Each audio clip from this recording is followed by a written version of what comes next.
मोठा आनंद आहे ना त्या गुरुला होत असतो. आई वडिलांनंतर दुसरा आनंद जर होत असेल समाजामध्ये तर सगळ्यात जास्त गुरुंना होतो. का आता ते म्हणतात की बाबा आम्ही जी घडवलेली मुलं आज चांगल्या चांगल्या क्षेत्रामध्ये काम करतात. तसंच काम आता आपले शिक्षक आहेत, गावडे सर असतील, आपले भोगसे सर असतील, बरेचसे शिक्षक वर्ग आहे, हे पुढली पिढी घडवण्याचं काम करतात. भारतीय चांगले नागरिक म्हणजे त्या पुढल्या अनेक जनरेशन त्याच्यामध्ये चांगले तयार होतील, त्याच्यामध्ये ते एक चांगलं करतात. बाकीचे पण मित्र आपले आहेत चांगल्या चांगल्या क्षेत्रामध्ये, प्रत्येक जण आपापल्या क्षेत्रामध्ये चांगलं करिअर म्हणजे चांगलं काम करतोय, खूप चांगलं काम करतोय. त्यामध्ये आपला एक मित्र आला नाही काय, मी त्याच्याशी मध्ये भेटलो होतो 2 महिन्यापूर्वी. आवर्जून सांगू इच्छितो, संदीप भोगसे धामण्याचा मुलगा काय, जगात जी गोष्ट होत नाही ती गोष्ट तो करू, त्याचं पेटर्न त्याचं चालू आहे. म्हणजे नॅचरल लाईट तयार करायचं त्याचं हे, आणि ते जर त्याचं सक्सेस झालं, पेटर्न घेतोय तो जगातलं, खूप मोठं काम आहे त्याचं. तो आज आला नाही, मी त्याला कॉल केला,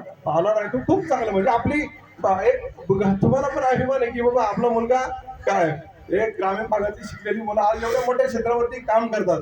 काय मध्यंतरी काळामध्ये आपल्याला कोरोना सारखा हे आलं काय, त्यामध्ये पण आपण सगळ्यांनी त्याच्यावरती मात करून काय, आणि आपण सगळे त्याला आपण मात करून पुढे गेलो. पण त्या कोरोनाने आपल्याला जगायला शिकवलं, आपण राहिलं कसं पाहिजे, जगलं कसं पाहिजे. आता माझ्या बाबतीत मी सांगतो, 41 चालू आहे. दिवाळी मध्ये मला थोडीशी चक्कर यायचं हे झालं, तर मी सांगतो प्रत्येकाने आपण आपली चेकअप केली पाहिजे. मी चेकअप केली, मी रोजचं 1.5 लिटर सर दूध पितो, पावशेर पनीर खातो, तरी माझं कॅल्शियम कमी निघालं परवा. म्हणजे सांगण्याचा मुद्दा काय आहे माहिती का, आता बघा, आता प्रत्येकाला इथं दिसण्यासाठी आता आपल्याला काहीतरी लावून यावं लागले, बरोबर, प्रत्येकाला. म्हणजे मी पण त्याचा सहभागी आहे. हे म्हणजे याचा अर्थ असा आहे का तुम्ही 40 पार केले, याचा अर्थ तुम्ही तुमच्या ज्यावेळेस आपण काय होतं, लग्न होतं, त्याच्यानंतर आपण व्यवसायाची जबाबदारी पडते, म्हणजे कामाची जबाबदारी, प्रपंचाची जबाबदारी पडते. माणूस एक कष्ट करत असतो, कष्ट करताना आपल्या तब्येतीला आपलं लक्ष राहत नाही. मग त्यावेळेस काय होतं माहितीये का, तर ते 40 पार केल्यानंतर आपल्याकडे आपलं लक्ष आपल्या तब्येतीकडे पाहिजे. तर आपण कोरोनाने आपल्याला शिकवलंय, तुम्ही जवळ कोणी येणार नाही,